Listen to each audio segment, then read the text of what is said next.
Հայմարթը դարեր շարունակ ակնածանքով ու մեծարանքով է գնահատել մանկավարժի գործը, նրան վերապահելով նոր սերնդի կրթության ու քաղաքացու ձևավորման դժվարին աշխատանքը։ Մարզի գլխավոր կառույցի նիստերի դահլիճում լոռեցի մանկավարժներն են կողք կողքի նստել։ Մարզի ղեկավարն էլ անձամբ է շնորհավորում վերջիններից ուսուցչի մասնագիտական տոնի կապակցությամբ։ Դպրոցական առաջին սեղանից մինչև ուսանողական նստարան։ Աշակերտ քաղաքացու կայացման ճանապարհին չափազանց կարևոր է ուսուցչի դերը։ Մարզպետ Նալբանդյանն իր օրինակով է հիշում, կիսվում հիշողություններով, ասում, որ աշակերտի համար ուսուցիչը մշտապես խոշորացույցի կենտրոնում է, նրա խոսքը քննարկվում է ամենուր, վերլուծվում ու արժևորվում, եւ ուսուցչի ճիշտ, լավ կամ վատ գնահատանքը հենց աշակերտն է տալիս։ Ես էլ այսօր առավոտ հիշել եմ իմ բոլոր մանկավարժներին, որոնց շատ սիրում եմ, հարգում եմ եւ մինչեւ հիմա գրեթե բոլորի հետ ճիշտ մարդկային հարաբերությունները պահում եմ, որովհետեւ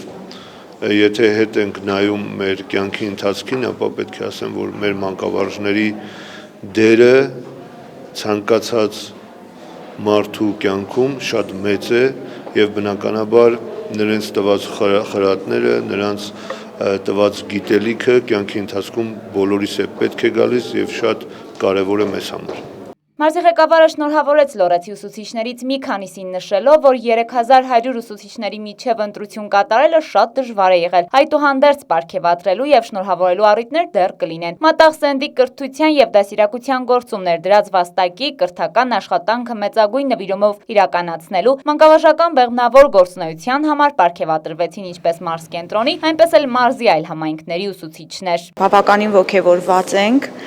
ուշադրությունը շատ կարևոր է, հատկապես ուսուցիչների գործի համար, անշահախնդիր գործ է ուսուցչի գործը եւ շնորհակալությունը ոչ միայն աշակերտներից եւ ծնողներից ստանալն է կարևոր, այլ նաեւ այդքան բարձրաստիճան պաշտոնյաների կողմից։ Շատ հաճելի էր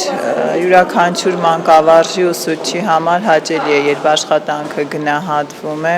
Մարզի ղեկավարը լոռեցի մանկավարժներին շնորհավորելուց հետո խոսեց նաև ոլորտում առկա բացթողումներից, թերություններից ու խնդիրներից, խոսեց նաև ձեռնարկվող քայլերից, դրանք վերացնելու ուղղությամբ։ Հետո լսեց ուսուցիչների առաջարկները կրթական ոլորտում ավելին գրանցելու ուղղությամբ, օրինակ փորձի փոխանակման եւ այլ նպաստավոր պայմաններում աշխատելու հետ կապված։ Մարզի ղեկավարը նշեց, որ ոլորտը մշտապես պետական ուշադրության տակ է եւ այս ընթացքում հատուկ ուշադրության կենտրոնում է նաև դպրոցաշինությունը, արվում են ներդրումներ ավելի նպաստավոր պայմաններում սովորելու եւ աշխատելու համար։ Դպրոցների եւ ուսուցիչների առկա խնդիրները յուրաքանչյուր ընտանիքի եւ ընդհանուր ապագայի խնդիրն է, որի լուծումը միասնական ու հետեւողական աշխատանքն է, ինչն արվում է եւ արվելու է, եզրափակեց մարզի ղեկավարը։ Անետ Կարապետյան, Անի Հարությունյան, Համլետ Պապանյան, Մոլորակ։